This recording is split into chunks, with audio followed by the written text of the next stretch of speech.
Sveiki. Šis webinaras bus šiek tiek kitoks. Čia turėsime tiek teorinės, tiek praktinės informacijos. Ir Birutė Karakaitė, kuri yra prekės ženklų strategija ir dizainerė, šiandien papasakos mums apie spalvų svarbą, kaip suderinti spalvas, apie kompozicijos svarbą, elementų hierarchiją, kodėl vieni turi būti didesni, mažesni. Ir praktinė dalis būtent Canva programoje, tai yra kaip kiekvienas iš mūsų gali sukurti paprastą banerį, reklaminį skydelį ir jį naudoti savo veikloje, kad jis būtų estetiškas, gražus, neperkrautas ir naudingai atliktų savo funkciją, pakviestų tam tikram veiksmui jūsų elektroninę parduotuvę. Taigi, Birutė, perleidžiu sceną tau. Labas visiems dar kartelį. Ir šiandien ne veltui mano pranešimas vadinasi Canva dizaino DNR, nes leisimės į Canva platformos subtilybės, kadangi būtent jos pagalba bandysime sukurti tą efektyvią vizualinę komunikaciją elektroniniai prekyboje. Ir mano tikslas šiandien su jumis pasidalinti keliomis labai paprastomis taisyklėmis, kaip dėlioti savo vizualus, kad jie atrodytų patrauklus ir tinkamai iškomunikuotų jūsų norimą žinutę auditorijai, kuriai ir norite tą žinutę iškomunikuoti. Tai trumpai dar apie mane. Esu Birutė Karakaitė, esu prekės ženklų strategė ir dizainerė ir vystau savo asmeninį prekės ženklą Karak, tai lengvai mane galite surasti tiek Facebook'e, tiek Instagram'e.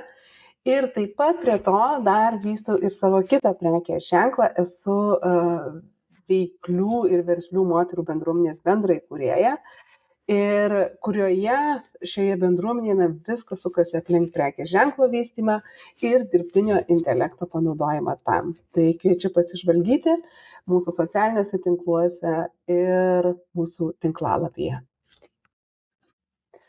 Kad visą informaciją būtų lengviau įsisavinti ir suprasti, tai savo pranešimą suskirščiau į kelias dalis. Tai yra prieš kuriant bet kokį vizualą, tiek elektroniniai prekyboje, tiek socialiniams tinklams, labai svarbu suprasti, kaip yra panaudojamos spalvos. Tuomet kokį vaidmenį tame vizuale atliks šriftai. Žinoma, ypatingai svarbu suprasti kompozicijos svarbą ir elementų hierarchiją. Tai visą tai pereisime šiame pranešime ir aš tikiu, jog įsisavinus tai, kurti vizualus bus daug paprasčiau ir lengviau. Ir galiausiai leisimės į Canva platformą, kurioje parodysiu, kaip susikurti savo vizualus greitai ir patogiai. Turbūt nepasakysiu nieko naujo, bet tik noriu priminti, jog vizuali informacija apdorojama žymiai greičiau negu tekstinė. Todėl mes reaguojame į ją greičiau. Todėl natūralu, kad mūsų klientai, ieškodami mūsų prekių ar paslaugų, visada atkreips pirmiausiai dėmesį ne į tekstą, kurį mes surašome, bet į patį visą vizualą. Todėl labai svarbu jį kurti efektyviai ir, kaip ir minėjau, tam puikiai galime išnaudoti Canva platformą. Todėl keliaukime prie mūsų pirmos dalies – spalvų panaudojimo. Man atrodo, kad spalvos apskritai yra vienas iš svarbiausių prekės arba gana svarbių prekės ženklo elementų. Dažnai aš juokauju, kad tai yra svarbiau netgi nei logotipas. Tai visada rekomenduoju prekės ženklams turėti savo spalvas ir ypatingai verslo pradžioje, kada norima komunikuoti savo auditoriją ir panašiai, aš sakyčiau, ne logotipo turėjimas yra tas svarbiausias elementas, bet būtent spalvų. Ir kodėl? Todėl, kad net 3,5 karto yra padidinamas matomumas ir atpažįstamumas, jei prekės ženklai išlaiko nuoseklų savo vizualinį identitetą. Taip, nes būtent spalvų atkartojimas visuose komunikacijos kanaluose padeda jūsų klientams greičiau atpažinti ir prisiminti, ką jūs parduodat, kokią paslaugą teikiat ir panašiai. Todėl yra labai svarbu atsirinkti ir turėti tas savo spalvas ir jas naudoti kiekvieną kartą, kai kuriate savo vizualus. Ne kokia šiandien man nuotaika, ar kas man šiandien patinka, ar koks šiandien yra trendas, bet tai, ką jūsų prekės ženklas nori iškomunikuoti, kokias spalvas pasirinkote ir jas nuosekliai visada naudoti. Jeigu spalvų neturite, tai tam yra labai paprasta taisyklė, kaip tas spalvas susidėlioti. Aš visą laiką, ir šiaip paprastai tai yra vadinama 5 pirštų taisyklė. Tai yra, turime ranką su 5 pirštais ir pagrindinė pirma taisyklė - visada savo spalvų paletėje turėkite neutralias spalvas. Juodą arba labai artimą juodai ir baltą arba labai artimą baltai. Tai bus tos spalvos, kurias dažniausiai naudosite šriftams, balta spalva bus dažniausiai naudojama fonams ir panašiai. Tuomet atsiranda dar viena taisyklė, tai 60-30-10. Ypatingai, jei kuriate savo vizualus patys ir nesikreipiate ar neturite galimybės kreiptis į grafikos dizainerius, tai nereikėtų savęs apkrauti daugybę spalvų. Atsirinkti 5 spalvas, 2 neutralios ir tada 3 pagrindinės, kurios būtų 60% turėtų būti tos pagrindinės spalvos. Tai yra ta spalva, kuri geriausiai jūs reprezentuoja. Tuomet 30% papildanti spalva ir 10% turėtų būti akcentinė spalva. Tai, kaip matote, turėtų būti dažniausiai ryški spalva, kurią naudosite savo call to action mygtukams, nuorodoms ir panašiai. Jeigu vizualą kuriate reklaminį banerį, tai dažniausiai tai bus tas naudojama tam call to action mygtukui, kad patraukti dėmesį ir parodyti klientui, ko jūs iš jo tikitės. Spausti, eiti toliau, susipažinti ir panašiai. Tai 60, 30 ir 10% taisyklė yra, man atrodo, gana aiškiai ir paprastai suprantama ir nereikėtų per daug savo susidėlioti spalvų, kurias vėliau labai sudėtinga yra suvaldyti. 5 spalvos ir sukurti puikiam vizualui jų tikrai pakaks.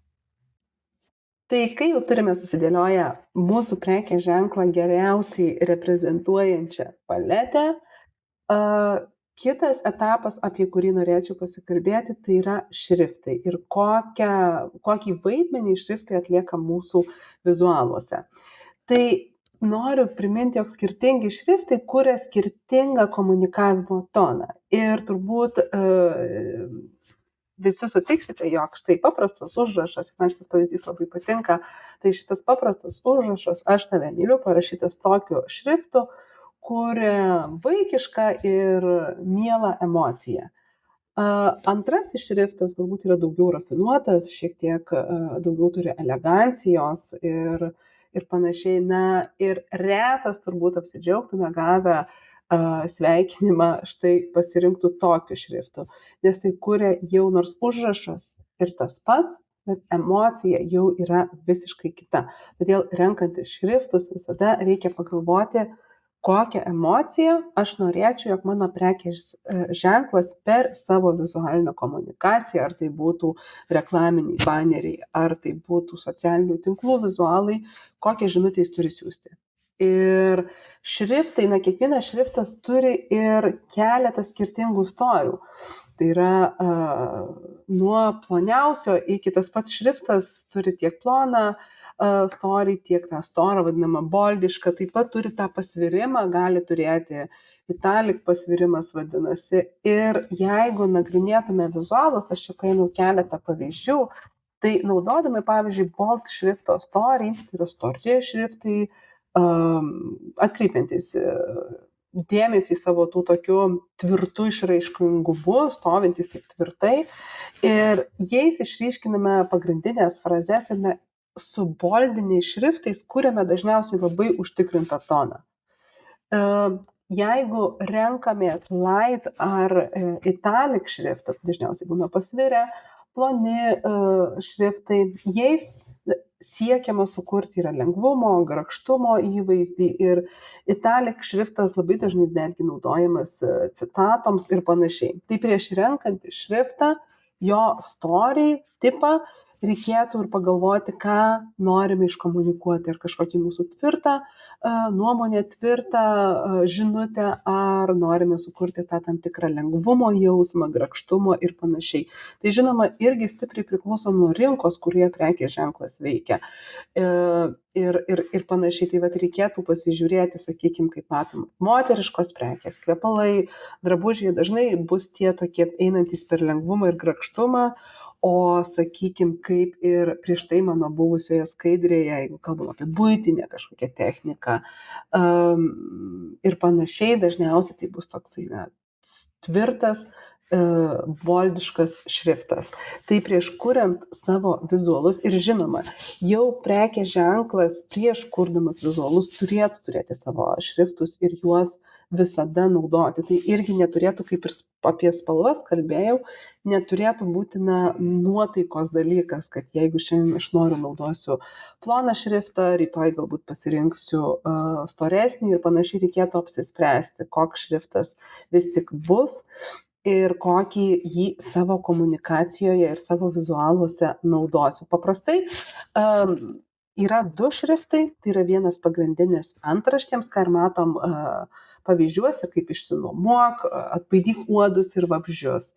Ir panašiai, tai yra antraštėje skirtas šriftas ir tada eina lydintis jį šiek tiek mažesnis, plonesnis, nes neturi būti abu du šriftai istorija. Čia jau kalbėsime šiek tiek ir apie hierarchiją. Nes, tarkim, jau po apačią einantis šriftas, tai yra paragrafinis šriftas ir jis turėtų visą laiką būti lengvai, apskritai šriftai turėtų būti lengvai tiek antraštiniai, tiek paragrafiniai lengvai skaitomi, bet esmė, kad atkreipti dėmesį naudojam antraštės, o paragrafuose jau pateikiame lydinčią tam tikrą informaciją.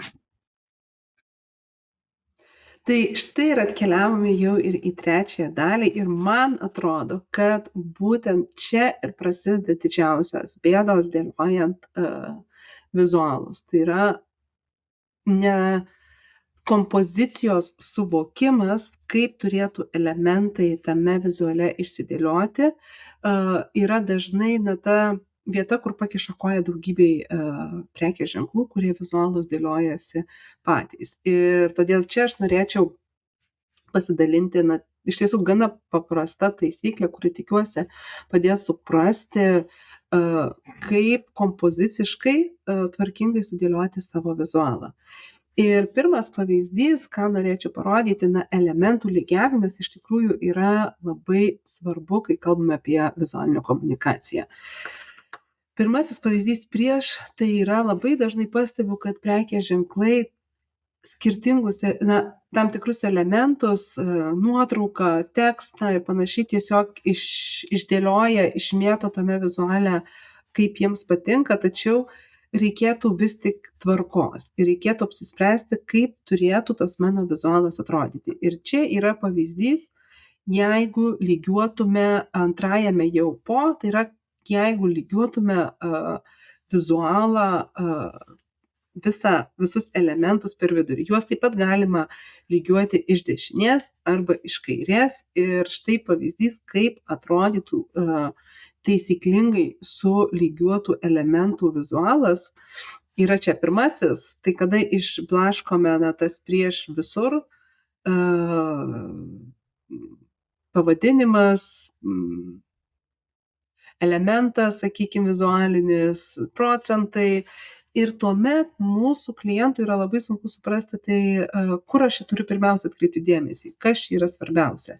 Ir kaip matai vizuale po, viskas yra sudėliota per vidurį. Vasaros išpardavimas per vidurį, tuomet eina lydintis tekstas po apačią, jis irgi yra per vidurį, tuomet procentai ir call to action mygtukas, jie yra kaip vienas elementas padarytas ir jie irgi yra per vidurį. Ir vizualus elementas žoliapjovė, jie irgi eina išcentruota per vidurį. Ir tuomet man kaip vartotojai pamačius tokią reklamą tampa, vizualiai, kada nėra to triukšmo, daug lengviau sekti, tai ką man šitas vizualas nori pasakyti, kur mano akis pirmiausiai krypsta. Nes man nereikia gaudyti per visą vizualą elementų, aš iš karto juos matau tvarkingai sudėliotus. Kitas mano pavyzdys, ką norėjau parodyti, tai kai lygiuojame, sakykime, iš krašto. Prieš vizualas rodo irgi, kada išblaškom visur, o po, sakykime, pasirenkam vieną didelį apskritimas, tai yra tam tikras elementas, kuris bus vienoje pusėje, o jau tekstas ir kažkas lydintis bus kitoje, lygiai sudėliotas, sakykime, kairėje arba dešinėje pusėje. Ir tam pavyzdys yra, kada išblaškom irgi prieš pavyzdyje, išblaškom tuos elementus visaip, labai sunku suprasti, apie ką yra šitas vizualas. Bet kada sudėliojam, kad pagrindinis vizualas, sakykim, nuotrauka, striukė ir žmogus dėvintis tą striukę yra tas pagrindinis elementas, jis yra viename kampe, o tada jau tekstas, procentai lydintis tekstas ir call to action keliauja gražiai iš krašto, ne per vidurį šiuo atveju, bet iš krašto sudėlioti. Ir man kaip vartotojui, kaip klientui, pamačius tokią reklamą, labai lengva sekti, į ką aš turiu atkreipti dėmesį, ką svarbaus turiu tame užfiksuoti ir išsinešti pamačiusi štai tokį vizualą. Aptarėme elementų lygiavimą vizuale, tai iki to tobulo vizualo beliko dar pakalbėti apie elementų hierarchiją. Viskas, ką sudedame į savo vizualą, turi turėti hierarchiją. Nuo svarbiausio iki vis mažiau svarbaus keliaujant. Ir puikus pavyzdys, kurį dažnai naudoju tam, kad suprasti elementų hierarchiją, yra šis. Ir kviečiu paskaityti, skirti truputį laiko, pasižiūrėti, kaip keliauja mūsų akys, nuo kurio teksto pradeda, nuo kurios vietos pradeda, kur keliauja toliau ir kaip mes apsukame ratą. Tai padės suprasti, kad vis tik elementų hierarchija vizuale yra labai svarbi, nes mes esam, ar mūsų smegenys yra tingus dalykas, sakykim taip, pajuokaukim taip, ir jos nemėgsta chaoso. Jos visą laiką mėgsta tvarkingai keliauti per tam tikrus elementus. Bet tam, kad jos tvarkingai keliautų per tuos elementus, jie turi vis tik vizuale turėti savo hierarchiją ir savo tvarką. Ir čia pasidalinsiu pavyzdžiui, kad pirmame vizuale matome, kad yra 2 vienodo dydžio burbulai. Taip negali būti, kurie simbolizuoja tam tikrus elementus mūsų vizuale. Negali būti 2 vienodos svarbos elementai. Visada turi būti pagrindinis, tada einantis po juo ir taip vis mažėjantis elementai. Tai antrasis vizualas būtent tą ir parodo, kad yra pagrindinis, didžiausias burbulas, tada galbūt pavadinimas, kuris atkreipia dėmesį, tada viršui mažesnis burbuliukas ir apačioje, sakykime, tekstas. Tai šioje vietoje, ką aš norėčiau užakcentuoti ir ką norėčiau, kad jūs įsineštumėte, tai fokusas. Tai yra pagrindinis elementas nulemia, kur krypsta pirmas žiūrovų žvilgsnis. Tai kai dėliojate savo vizualus, visada apgalvokite, kur norėtumėte, kad būtų tas pagrindinis fokusas, į ką jūsų auditorija turėtų pirmiausia atkreipti dėmesį. Ar tai būtų nuotrauka, ar kažkoks objektas joje, ar, sakykime, kai būna prekės reklama, ar tekstas, ar nuolaidos kodas ir panašiai. Tai šita vieta yra labai svarbu suvokti, į kur mano kliento akys pirmiausiai turėtų keliauti, kai aš sukuriu tam tikrą vizualą. Na ir pavyzdys hierarchijos, sakykime, yra šis. Pirmajame paveikslėlyje matome, kad daugiau mažiau yra viskas vienodo dydžio. Ir man kaip vartotojai yra visiškai neaišku, tai į ką aš pirmiausiai turiu atkreipti dėmesį, kur yra tas pagrindinis fokusas. Antrajame pavyzdyje jau mano akys natūraliai pirmiausiai krypsta į žoliapjovę, jinai yra pagrindinis fokusas, tuomet man norisi skaityti, kad yra vasaros išpardavimas, tekstas, tuomet aš matau trečioje vietoje, koks yra nuolaido procentas nuolaidos, tuomet mane jau kviečia call to action mygtukas.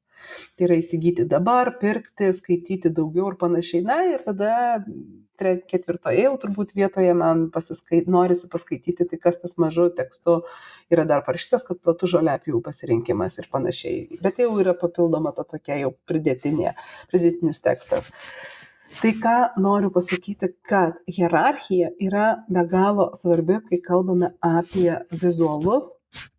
Ir reikėtų visada apsispręsti, kas tas mano pagrindinis bus elementas, į kurį aš norėsiu, kad mano klientas atkreiptų dėmesį. Ir žinoma, kuriant vizualus, svarbu visada įdėti, ir čia visur matėte mano pavyzdžiuose, bet dar keliausime ir į praktinį užduotį, call to action mygtukus. Ir jie turėtų būti puikiai matomi, ne didesni nei reikia, bet atkreipti dėmesį. Ir tam visada naudojame tam tikrą akcentinę savo spalvą. Tai tiek tokios yra pagrindinės taisyklės, kai kalbame apie spalvas, šriftus, elementų lygiavimą ir elementų hierarchiją vizualuose. Ir dabar noriu pakviesti keliauti į Canva, kurioje pasidalinsiu, kaip susidėlioti efektyvius vizualus ir akį patraukiančius vizualus Canva platformoje. Na štai, atkeliavome į Canva platformą. Esu tikra, kad daugelis iš jūsų tikrai esate pažįstami su šią platformą, bet prieš pradedant darbuotis čia, aš dar norėčiau pakalbėti ir trumpai pasidalinti apie tipus, kokie baneriai gali būti.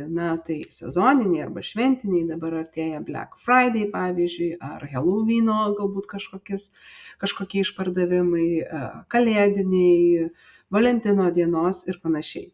Tada būna kategorijos prekių baneris, kada taikoma nuolaida visoms prekiams, tai tarkim visoms knygoms 30% ar visai buitiniai technikai 50% ir panašiai.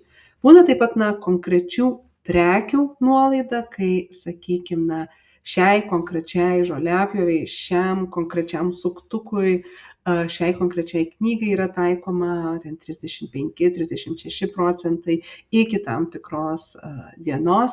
Ir būna taip pat konkretaus nuolaidų kupono akcija, kur, sakykime, dalinamės, kad minus 40% visai mūsų produkcijai su nuolaidos kodu ruduo 30 ir panašiai.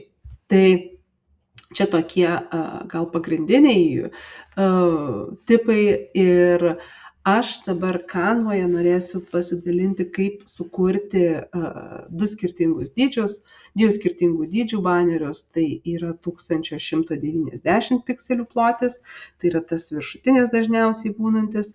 Ir tuomet šoninį, kuris būna pločio 230 pikselių, tai pabandysim pavarijuoti, kaip vienas ar kitas vizualas susidėlioja. Taigi, esame Canvos platformoje ir čia yra pasirinkau tą viršutinį 1190 pikselių banerį. Ką norėčiau pirmiausiai užakcentuoti, kaip ir kalbėjau, naudoti savo prekės ženklo spalvas, kuriant visus vizualus, yra labai gerai, nes taip užtikrinamas nuoseklumas prekės ženklo, didinamas atpažįstamumas ir panašiai.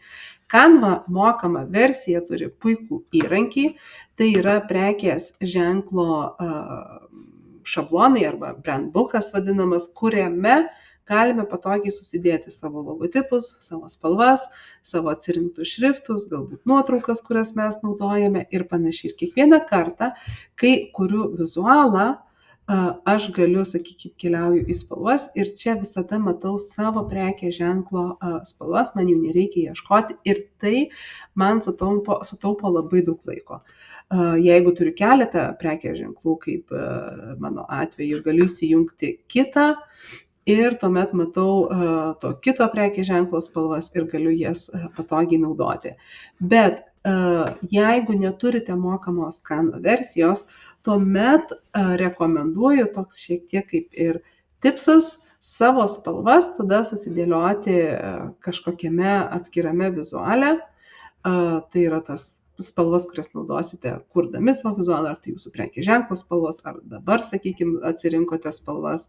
Šriftai, aš visada mėgstu pasirašyti, koks yra mano antraštės šriftas ir kaip vadinasi tas šriftas, jį galima, žinoma, ir čia matyti, na ir paragrafą aš naudosiu štai tokį šriftą ir jis vadinsis taip. Ir tai visada būnu atsidariusi šalia savo kuriamo vizualo, mėgstu juos nusikopijuoti, įsiklijuoti ir kas nutinka, visos mano spalvos atsiranda štai čia.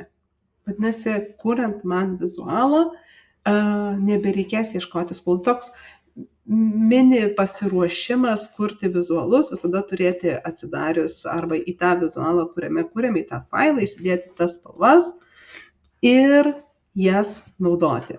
Taigi, tai šiandien kursime, artėja Black Friday ir nusprendžiau, kad būtų visai smagu parodyti, kaip susikurti Black Friday reklaminiai baneriai.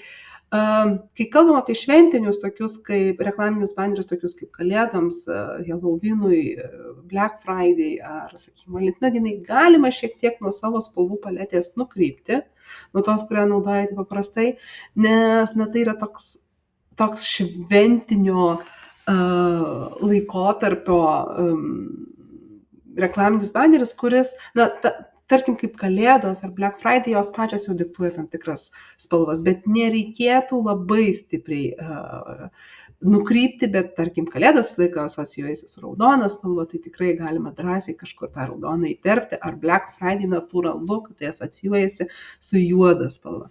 Tai taip pat galima šiek tiek nuo to mūsų įprasto mums prekės ženklo vizualo spalvoms, naudojamos spalvos nukrypti. Taigi, keliaukime jūs savo atveju, žinoma, dėsit savo produkto nuotraukas, aš pasirinksiu iš Canvoje esančių nuotraukų banko nuotrauką, ją pasididinsiu arba iš karto galiu nustatyti kaip foną, paspaudus 2 kartus galiu pasilygiuoti, kaip aš norėčiau, kad tai atrodytų. Ir šiuo atveju savo vizualą aš dalinu į 2 dalis. Tai yra fokusas didysis keliauja į šią nuotrauką, patraukti dėmesį, kad galbūt aš noriu daryti Black Friday pasiūlymą, kad dabar pats metas įsigyti kalėdinės dovanas su labai puikia nuolaida, kad išvengti viso streso vėliau. Tai pasirinkau atitinkamą vizualą, kuris šiek tiek simbolizuotų kalėdiškai supakuotas dovanėlės, raudonas, kaip ir minėjau, kalėdas dažniausiai iš savęs turi tokią raudoną spalvą. Ir dalinu savo vizualą į 2 dalis. Čia pagrindinis fokusas, o čia jau dėliosiu savo norimą tekstą. Tai, kaip ir minėjau, savo tekstą nusikopijuosiu ir įsikelsiu. Mano spalvos pasidarysiu. Matau visas jas čia. Ir čia panaudosiu, kad tai yra Black Friday nuolaidos. Tuomet aš norėčiau, kad mano antrasis pagal, kaip ir minėjote, hierarchijos elementas būtų nuolaidos procentas. Tai kokia nuolaida bus suteikta Black Friday. Dėsiu, dažniausiai mėgstu naudoti tam lipdukus, užpildysiu šitą erdvę, pasirinksiu juodą spalvą ir uždėsiu, kad čia bus 60%.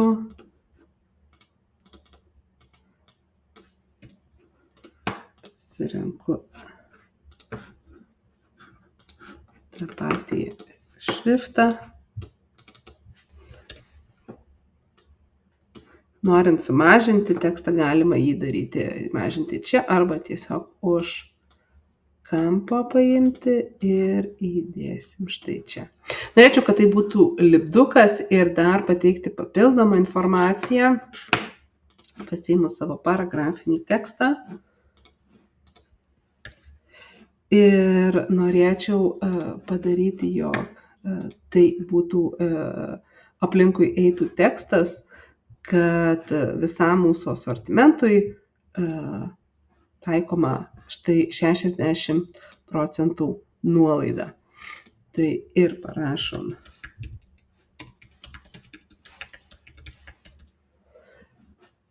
Tuomet keliaujam į efektai, renkamės linkis ir lenkiam į tiek, kiek mums norisi. Aš uždėsiu čia, kad jis patraukliai atrodytų. Na ir štai turime duką, norėčiau, kad jis eitų tekstas aplinkui. Pasikopijuoju. Šiek tiek. Kad atrodytų patraukliai. Na ir štai turime duką, nuolaidą ir šiek tiek pakreipsiu galbūt. Norėčiau, kad nuolaida būtų dar didesnė ir atkreiptų dėmesį. Ir štai turime antrąjį pagal hierarchiją elementą. Ir tuomet mano tikslas yra pasidalinti tam tikrų lydinčių tekstų. Tai imu savo antrą paragrafinį, tai yra tekstą. Ir čia pasirenku savo spalvą baltą, nes jinai geriausiai atkreipia dėmesį. Ir kaip ir minėjau mano žinutė, jog dabar yra pats geriausias laikas dovanom, šiek tiek sumažinu, nes tai yra lydintis tekstas. Ir galiausiai, kaip ir minėjau prieš tai, labai svarbu yra call to action mygtukai.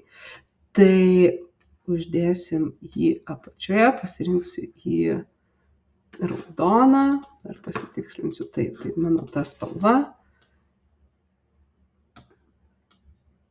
Sulygiuoju visus elementus, norėčiau, kad jie visi būtų iš šono sulygiuoti, tai yra elementų lygiavimas, ką kalbėjom, ir tą galim padaryti keliaujant į padėtis. Pagal kairąją pusę aš norėčiau, kad viskas būtų kartu sulygiuota.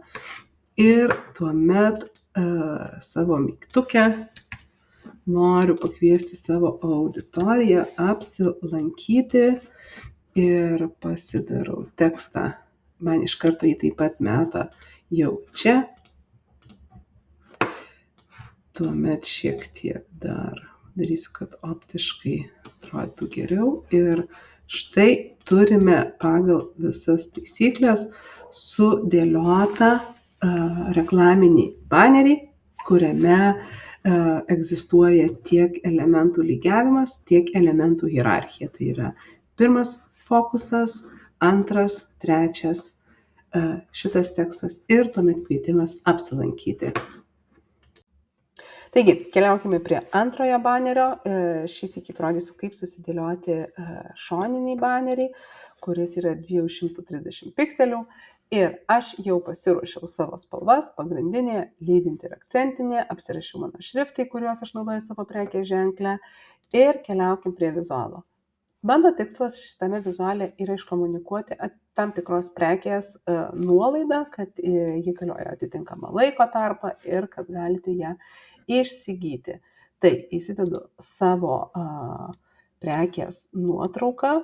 Mokama Canva leidžia išsikirpti, pašalinti, tai yra pagrindą. tą ir padarau, nes aš norėčiau, kad mano pagrindinis fokusas kryptų būtent į šią prekę.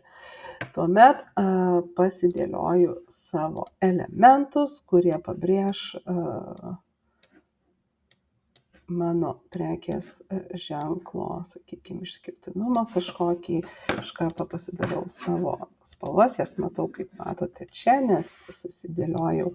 Dabar užstoja mano nuotrauką, todėl aš jį nusiunčiu į galą ir štai turiu savo produktą. Taigi, dabar norėčiau iškomunikuoti, kad šiam čia yra pagrindinis mano fokusas, tačiau aš norėčiau, kad antras pagal svarbumą elementas būtų mano tekstas ir atitinkamai tai yra 60% nuolaida. Tuomet lydintis tekstas, kuris yra taip pat labai svarbus ir tai turėtų būti, kad konkrečiam šitam suktukui yra taikoma 60% nuolaida ir tuomet, žinoma, yra call to action mygtukas. Tai yra labai svarbu kiekvienam vizualui ir atitinkamai, ką norit, kad auditorija darytų, eitų pirkti, eitų pasidomėti daugiau, paskaityti. Taip pat labai svarbu mažesnėm raidėm nurodyti, kad šis pasiūlymas yra ribotas, todėl čia kamputyje įdėsiu, kad matytųsi aiškiai, jog pasiūlymas yra ribotas, tik atitinkamą laiką, mygtuką padėsiu po šituo, sulygiuosim šiek tiek, kad būtų daugiau mažiau lygiai. Ir taip pat galbūt uždėsiu savo prekės ženklui būdingą kažkokį tai grafinį elementus galima susidėlioti, tai yra procentus, kažką, kad dar pabrėžti, kad tai yra nuolaida, ribotą laiką ir kad galite kreiptis ir norėčiau jį padėti į galą. Ir štai turime antrąjį vizualą, kuris yra skirtas šoniniam baneriui. Čia taip pat padėsim procentukus į galą. Ir kaip matote, šitame vizuale jau visus elementus stengiausi sulygiuoti per vidų. Jie nesiblaško kažkur, tai vienas čia, kitas čia ar panašiai, bet jie eina visi. Vienas tai yra fokusas, 60% nuolaida, kaminai, pirkti ir tada informuojam, kad pasiūlymas galioja iki tam tikros dienos. Taip pat galime uždėti kažkokį tai, dar informuotis, paskatinti tą kliento susidomėjimą, kažkur lenktų galbūt tekstu, nes pats produktas tą leidžia. Uždėti, kad, ką jau rodžiau prieš tai, kaip padaryti lenktą tekstą, kad pasiūlymo laikas ribotas ir kad suskubti reikėtų kreiptis iki spalio 25. Tai tiek šiandien apie Canva platformos panaudojimą vizualų kūrimui. Tikiuosi, kad šis pranešimas ir šis webinaras buvo jums naudingas ir visada aš asmeniškai džiaugsiuosi grįžtamuoju ryšiu, gali drąsiai man rašyti tiek socialiniuose tinkluose ir aš su malonumu pasidalinsiu daugiau. Ačiū Jums ir iki.